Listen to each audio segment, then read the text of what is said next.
తీయనక పత్రికా విలేకరుల సమావేశం.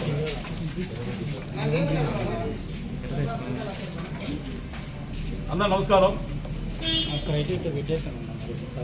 నిన్న నల్లబొండ ప్రసన్న కుమార్ రెడ్డి గారు పెట్టినటువంటి పత్రికా విలేకరుల సమావేశంలో వైకాపా నాయకులు మాట్లాడిన మాటలకి సమాధానం చెప్పాం. ఈరోజు మరలా ప్రెస్ మీట్ పెట్టి ఎవరి పనులు వాళ్ళు చేసుకుంటే బాగుంటుంది,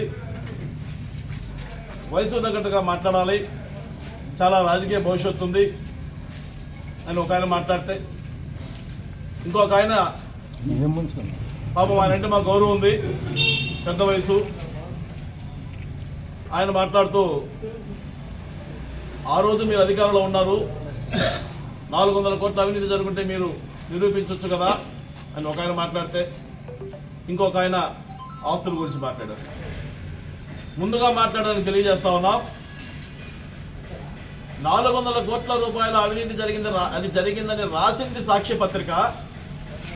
ఆ రోజు వీళ్ళు ఎందుకు నిరూపించలేకపోయారు, వాళ్ళని మీరు ఎందుకు చేర్చుకున్నారు, సమాధానం చెప్పాలని మాత్రం మేము అడిగాం. కానీ 400 కోట్ల అవినీతి ఆయన చేశాడు మేము చెప్పలా. ఆ అవినీతి ఆరోపణలు చేసిన వ్యక్తులే వాళ్ళు ఎందుకు చేర్చుకున్నారని మాత్రం మేము అడిగాం. దయచేసి పత్రికా విలేకరుల సమావేశంలో ఏం మాట్లాడామన్న అంశాలను వాళ్ళు పరిశీలించుకోవాలా మాట్లాడే ముందు.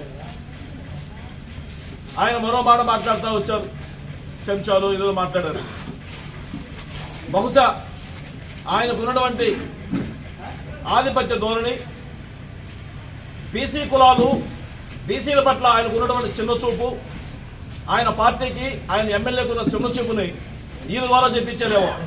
తెలుగుదేశం పార్టీలో ఉన్న బీసీ నాయకత్వాలు, బీసీ లీడర్లు ఎవరైనా మాట్లాడితే వాళ్ళని చెంచాలో ఇంకోటి మాట్లాడమని చెప్పని ఈయన ఎమ్మెల్యే ప్రసన్న కుమార్ రెడ్డి ఆయన చేత మాట్లాడించాడో మేము చెప్తా ఉన్నాం. ఎవరైతే తెలుగుదేశం పార్టీ అధికారం కోల్పోయిన వెంటనే గతంలో కానీ ఈరోజు కానీ పార్టీలు మారి మరో పార్టీలోకి వెళ్ళి పనిచేసుకుంటూ అధికారాన్ని అనుభవించారో, తెలుగుదేశం పార్టీ ద్వారా పదవులు అనుభవించి తెలుగుదేశం పార్టీ ద్వారా సంపాదించుకుని తెలుగుదేశం పార్టీ కష్టకాలంలో ఉన్నప్పుడు వదిలేసి వెళ్ళిపోయినటువంటి వ్యక్తులు వాళ్ళ వల్ల పార్టీలు నాశనం అవుతున్నాయా? 4 ఏళ్ల పాటు తెలుగుదేశం పార్టీని అంటపెట్టుకుని పనిచేస్తున్నటువంటి ఈ రోజున్నటువంటి అనేక మంది నాయకత్వాలు వాళ్ళ వల్ల పార్టీలు నాశనం అవుతున్నాయనే విషయాన్ని ఆ మాట్లాడిన వ్యక్తి గుర్తుపెట్టుకోవాలని తెలియజేస్తా ఉన్నాం. చేసుకుందామని చెప్పారు ఆయన. నేను సంతోషమే. తెలుగుదేశం పార్టీ నాయకులుగా తెలుగుదేశం పార్టీ సంస్కారం నేర్పింది కాబట్టి తెలుగుదేశం పార్టీ ఇన్ఛార్జిగా పోలవరెడ్డి దినేష్ రెడ్డి గారి నాయకత్వంలో, గతంలో మాజీ శాసనసభ్యులు పోలవరెడ్డి శ్రీనివాసరెడ్డి గారి యొక్క ఆదర్శంతో పనిచేయడానికి మేము సిద్ధంగా ఉన్నాం. అనుచిత వ్యాఖ్యలు, అసందర్భ వ్యాఖ్యలు మీరు మాట్లాడకపోతే మాట్లాడడానికి మేము సిద్ధంగా లేము. మీరు మాట్లాడినప్పుడు మాత్రమే మేము సమాధానం చెప్తాం. మరొక ఆయన మాట్లాడారు, ఓటమి భయం మాకు లేదు, మీకే ఉంది. పోలవరెడ్డి గారు ఆస్తులు ఏ స్థాయి నుంచి ఏ స్థాయికి పెరిగాయి, నల్లబొండ ప్రసన్న కుమార్ రెడ్డి గారు ఆస్తులు ఏ విధంగా తరిగిపోయాయి అని మాట్లాడారు ఆయన. ఆ పెద్ద మనిషి మేము సమాధానం చెప్తున్నాం. అయ్యా, పోలవరెడ్డి శ్రీనివాసరెడ్డి గారు రాజకీయాల్లోకి వచ్చే సమయానికి ఆయన ఆర్థికంగా సంపాదించుకొని కష్టపడి సంపాదించి ఒక చిన్న వెల్డింగ్ షాప్ కార్డు ఇచ్చి రియల్ ఎస్టేట్ వ్యాపారాల్లో కోట్ల రూపాయలు సంపాదించుకుని స్థిరపడిన తర్వాత రాజకీయాల్లోకి వచ్చారు. రాజకీయాల్లోకి వచ్చిన నాటి నుంచి ఈనాటి వరకు ఆయన ఏం సంపాదించుకున్నాడు? గడిచిన 5 ఏళ్ల కాలంలో కేవలం 2019 నుంచి 2024 వరకు మీరు నమ్ముకున్న మీ శాసనసభ్యుడు ఏం సంపాదించాడు? 19 ముందు ఆయన ఆస్తులేంది, 19 తర్వాత నుంచి 24 దగ్గర ఆయన ఆస్తులేంది, లెక్కలు చేద్దామంటే మేము సిద్ధంగా ఉన్నాం. దానికి మధ్యవర్తిగా నువ్వు నిలబడ్డా, పెద్ద మనుషులుగా మాట్లాడిన మీ ముగ్గురు ముందుకు వచ్చినా మా పార్టీ నుంచి మేము సిద్ధంగా ఉన్నాం. ఆస్తులు మార్చుకోవడానికి కూడా సిద్ధంగా ఉన్నాం.